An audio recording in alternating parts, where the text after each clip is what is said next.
President Trump signs the $2 trillion coronavirus relief bill. Maryland records its fifth coronavirus death. And Apple launches a COVID-19 screening app and website. Today on The Diamond K Show.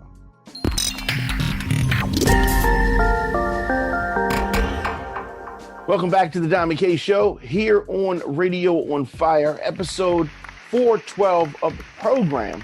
Radio on Fire provides the best in breaking news, entertainment, political stories that matter to you from an independent point of view. Of course, my name is Diamond K. Thank you for joining me. British Prime Minister Boris Johnson has tested positive for the coronavirus. This is the first leader of a major nation to contract COVID-19, but he insisted today that he remains in charge of the UK's response to the outbreak.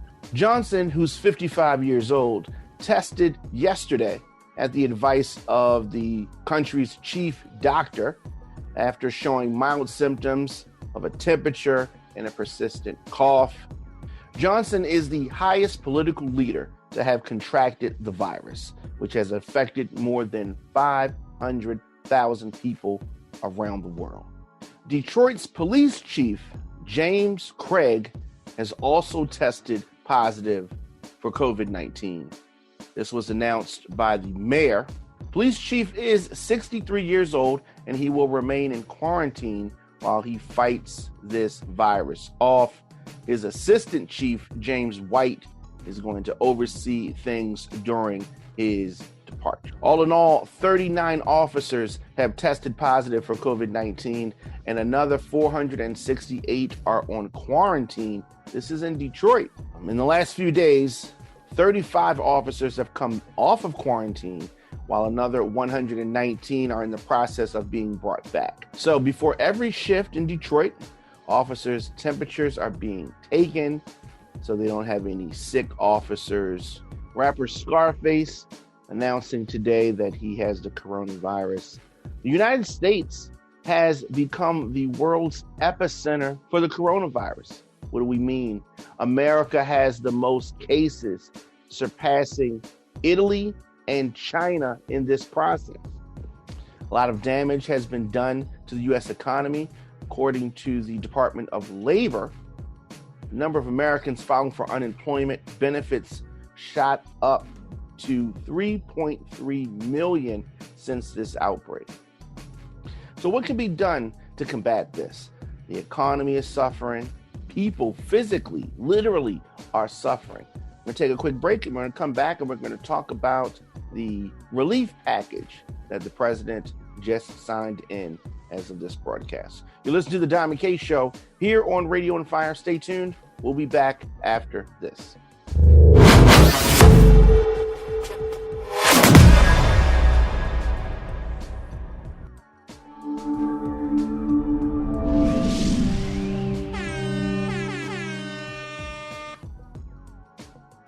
Welcome back to The Diamond K Show here on Radio on Fire. Of course, on social media, Instagram, Facebook, Twitter, LinkedIn, TikTok at The Diamond K Show. So today, it's been passed, this historic $2 trillion coronavirus relief package. This recovery thing is, it's something that shows that Congress can act and act swiftly when they are motivated.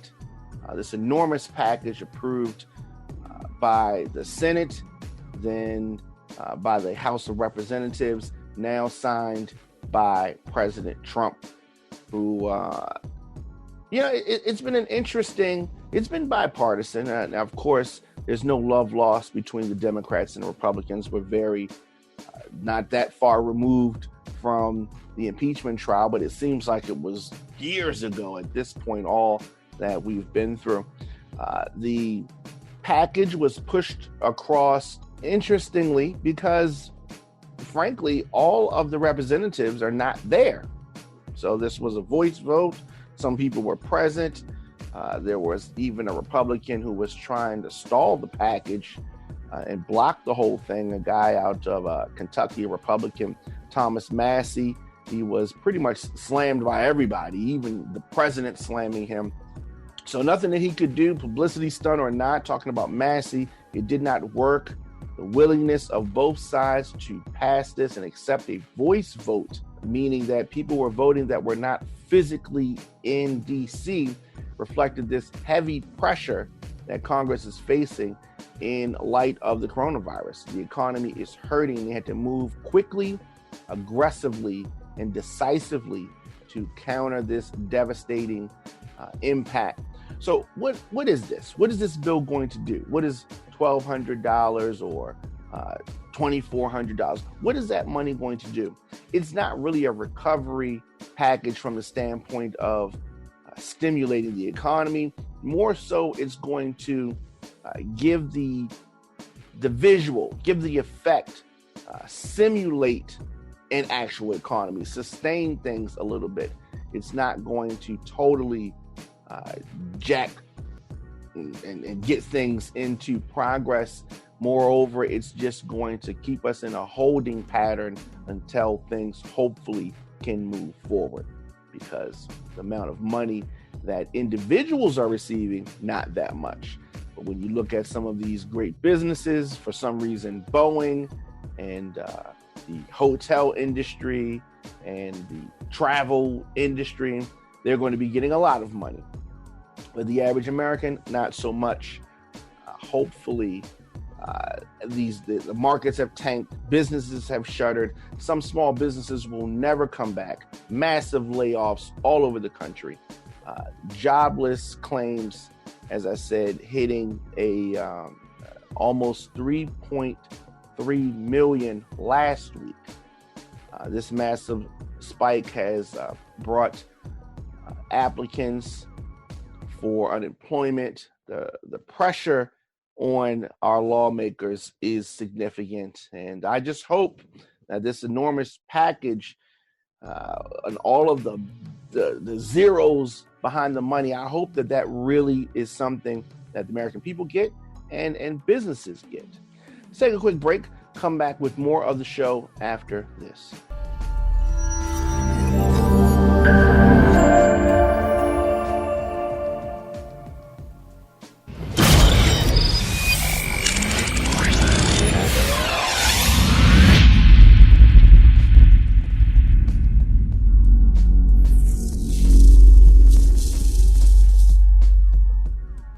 Baltimore police are asking for the public's help as they search for a woman who assaulted a 68-year-old patient last year. Now, August 20th of 2019, police say that Asia Woodward, who's 39 years old, is working as an assisted living caregiver in the 1500 block of Moreland Avenue, got into an argument with a 68-year-old patient, and a fight ensued. Woodward punched, kicked, choked, and assaulted this elderly man, leaving him visible injuries, and he was hospitalized as a result of this beating. Woodward is wanted for the arrest, and a description of her: she's 5'2", 175 pounds, and last known to be living on the Homestead Street, 800 block of Homestead Street, according to police. Maryland Governor Larry Hogan and the state education leaders are trying to figure out how they're going to handle the remaining school year amid the COVID-19 crisis and the damage that is done on the school system. They're even thinking about ideas for giving students a pass or fail grade for the fourth quarter based on what they've done in the first three quarters, right? That is one thing. They're also trying to address the broadband issues and giving students laptops, tablets, and devices such. Of course, as we reported, schools in Maryland currently are closed until April the 24th, an additional 4 weeks. That could extend. Students may not go back to school. Another critical thing that COVID-19, the coronavirus, has affected is voting. We'll come back from the break. we are going to be joined by a Baltimore mayoral candidate who has been affected by the postponement of the primary election here in Maryland. You listen to the Don McKay Show, Radio on Fire. We're going to take a quick break, and we'll be back after this.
Today, Apple launched a website and a new app dedicated to screening COVID-19. The resource offers an online screening tool, information about the disease, and some guidance on when to seek testing or emergency care. The tech giant developed the site and app in collaboration with the CDC, Federal Emergency Management Agency, FEMA, and the White House. According to TheVerge.com, the screening tool will ask you questions about your symptoms, your recent travel, and contact you may have had with people who have been exposed to the virus. After completing the screening process, you will be taken to a page that will recommend you next steps and also suggest whether you should get tested for COVID-19. Apple does want to point out that this screening tool does not replace instructions from a healthcare provider or guidance from state or local health authorities. You can access this by going to apple.com/COVID-19.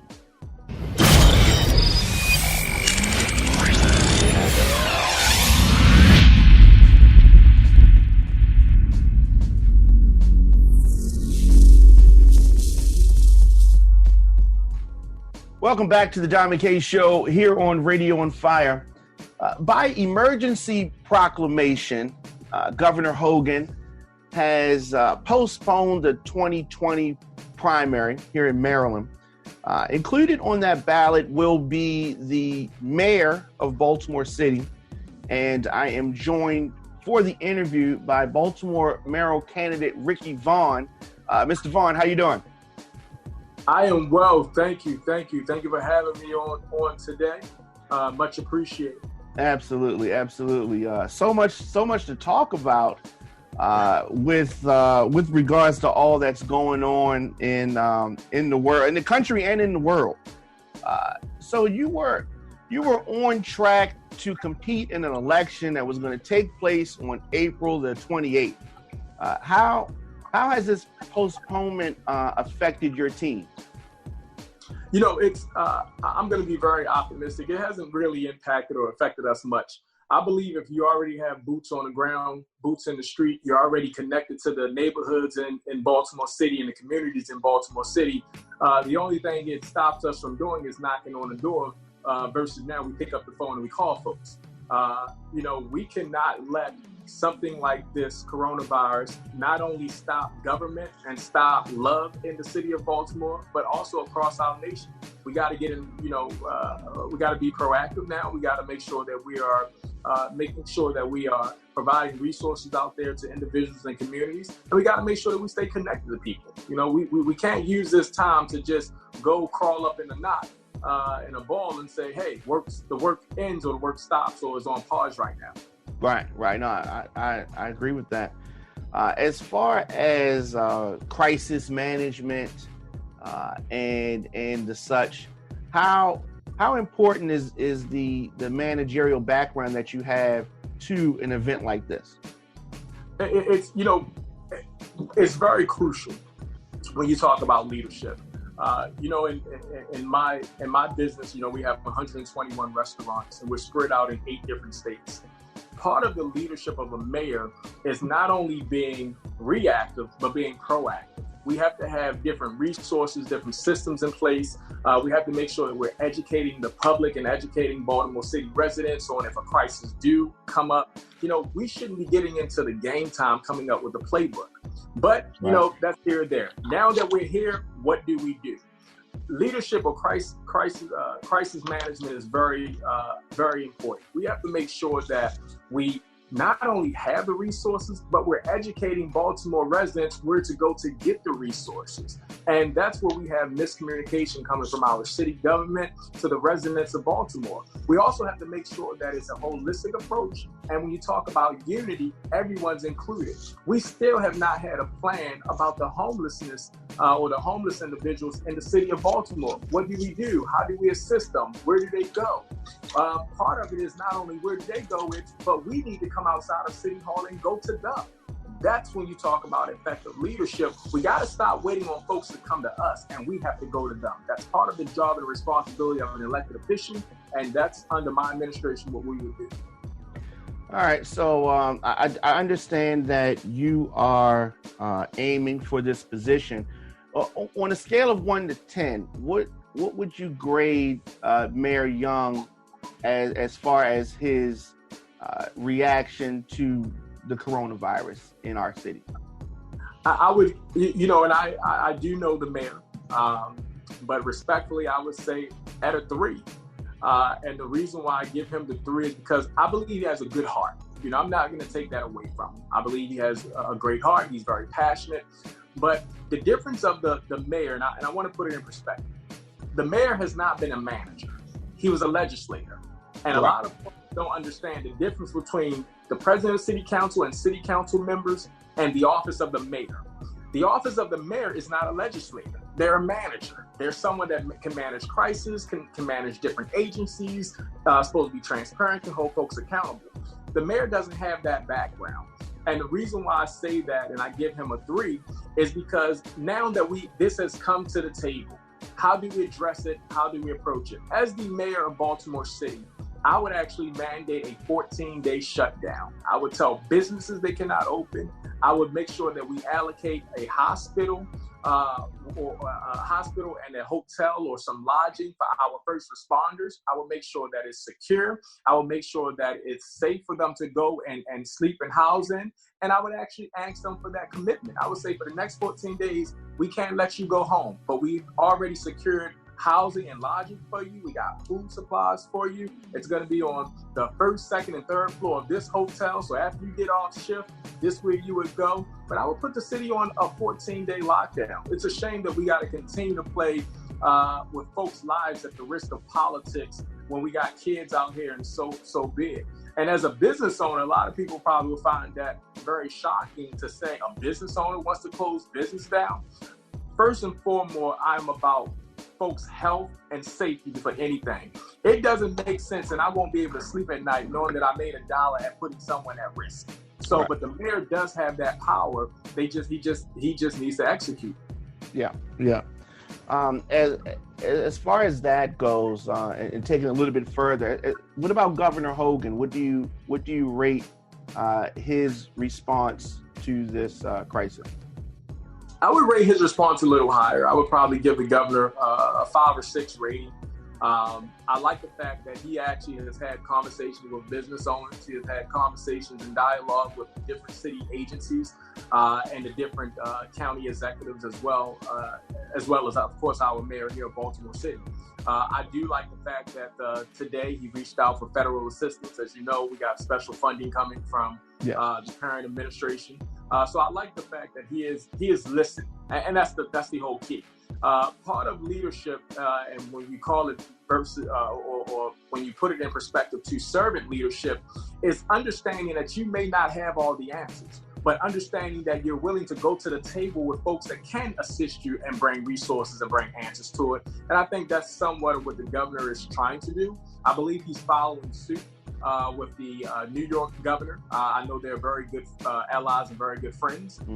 So I'm hoping that our current mayor would follow suit behind Keisha Bottoms, the mayor of Atlanta, and make sure that he's protecting, he understands that he has to protect the citizens of Baltimore City, and not just the citizens of Baltimore, but how many folks in Baltimore, they go outside of the city limits, we got folks coming in, whatever the case may be, but understanding that he can actually help assist this with making sure that he just get on the news, or he get an ink pen and he just, make an executive order, this is what we're going to do. So I'm hoping he's listening. And I'm hoping that he pick up the phone and give me a call, and give many of us a call, and we'll do this together. It's not about politics. It's not about Republican or Democrat. It's about making sure that we protect our families in the streets of Baltimore City.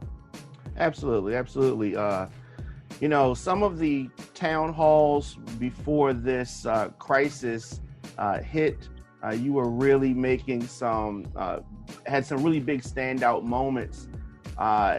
Did any of your opponents develop any animosity towards you? You had some really scene-stealing moments. I would say probably not. One thing about Ricky Vaughn is, prior to this election, I was out there in the community. I was out there in the streets. I've had the pleasure of meeting many of them on a personal level. As many would see, I don't really throw shade, right? I don't. It's not personal attacks. I look at it, and I call, folks say I'm a businessman. I look at it as business. I'm gonna always advocate for what's right. Period. If that costs me a couple of dollars, so be it. But I think my colleagues would chime in and say they have respect for me, because I've always stood by what I said. I was one of the individuals that called for the resignation of many of our elected officials that I think have broken the mistrust with residents of Baltimore City. I was under fire behind that. I was under fire about my comment around the police commissioner. I was under fire around my comment around Joan Pratt. I was under fire around my comment around the superintendent or the CEO of Baltimore City Public Schools. But I'm going to continue to stand by that, because, again, it's not about Ricky Vaughn. It's about what's right for our children, our grandchildren, and their children. And that's what I'm going to continue to fight and advocate for. Absolutely. You mentioned Joan Pratt, and,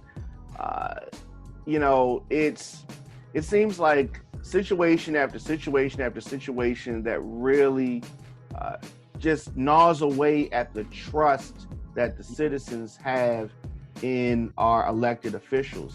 What would a Ricky Vaughn administration do to try to rebuild some of this trust? Well, a great question. Part of it is transparency. Everyone throws that word around like, it's water and a piece of bread, right? Oh, we're going to do transparency. We're going to do transparency. There's a difference about talking about transparency and actually having transparency and executing on transparency. And that's what I've done as a business owner in my restaurants and my company. I mean, it's amazing how I can go to one of my KFC restaurants and they recognize who I am. And you got this guy who owns restaurants in multiple states. One part about that is because I'm always accessible and available to my employees. They all have my cell phone number. Believe me, it rings and go off the hook 24/7. I can't always respond back to them, but that's the first part about transparency, is making sure that you're available as a mayor to your constituents, but as a business owner to your employees. Right. It doesn't matter if that employee is a manager or if that employee is a 16-year-old cashier at the KFC register. You want to make sure that you're available to listen to their concerns and to address their concerns. Transparency under my administration will be making sure that, I always use this scenario.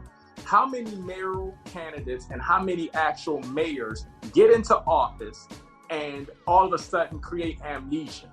We go out and we rally grassroots organizations and community associations for votes and to put yard signs out, But once elected as the mayor, why don't none of those organizations sit on the cabinet of the mayor's office? So from a transparency standpoint, the first thing I would do is appoint individuals from neighborhood associations and grassroots organizations to be part of the City Hall administration, because that way now everyone has a seat at the table, everyone has a voice at the table, and we're making sure that you're holding me accountable and vice versa, I'm holding you accountable.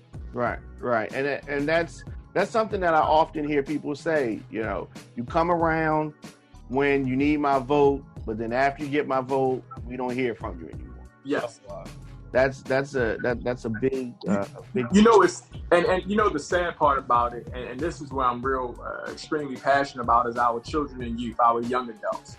We always talk about bringing them to the table, but when we bring them to the table, we push them back, and we say, hey, you in timeout, you in a quiet zone. So we don't even let them have a voice at the table. But every campaign and every mayor always have young folks out there taking pictures with them and passing out yard signs and literature. Why don't we have a mayor that actually employ some young folks in City Hall? We don't have anyone under the age of 18 employed at City Hall. Under my administration, we will have a youth mayor in Baltimore City that will actually be on the payroll. The youth mayor responsibility will be part of he or she responsibility, making sure they become an advocate and an ally when it comes to our children and youth in the city of Baltimore. This also allows young folks to learn about city government, to learn about state government, national government, to where they can really gain an interest and also learn kind of the difference between legislating and managing, how to propose a bill, how to co-sponsor a bill. But yet we continue to tell them we want them to be part of the future, but yet we don't give them the opportunity. So that's one thing I would definitely do under my administration. I've already started interviewing for a youth mayor. And have some great candidates. So I'm excited and looking forward to that. Right, that is wonderful. It's wonderful. So you still have more campaigning to do. There's more time to go out and get people acquainted with you and your style, which is different from what they're used to. It's different, and I definitely applaud you and the vision that you have. How can people support your campaign? I appreciate it. And again, thank you for having me on today. I even wore some glasses today. Try to look a little intelligent. They can go to rickyvaughn.com. That's Ricky, Rikki, Vaughn, which is BAUGHN.com. They can call our campaign office at 443-515-9100, or they can follow me on Instagram, Facebook, Twitter, all of that. But I'm not only asking for their vote, their prayers, and their support, but also your ideas. Again, it's not Ricky Vaughn going to City Hall, it's us going to City Hall. It's Baltimore City going to City Hall. It's about time that the people actually are now part of the governing of our city and of our different agencies. So I would love to get feedback from your viewers on what we can do together to make Baltimore a better place for all, not two Baltimores, but one Baltimore, and how we can repair, rebuild, and replenish our city. Well, that's good. Well said. Again, we've been speaking to Baltimore mayoral candidate Ricky Vaughn. Thank you so much for your time. Much continued success and health and blessings to you and your family. Likewise, the same to you, and thank you again for all that you're doing.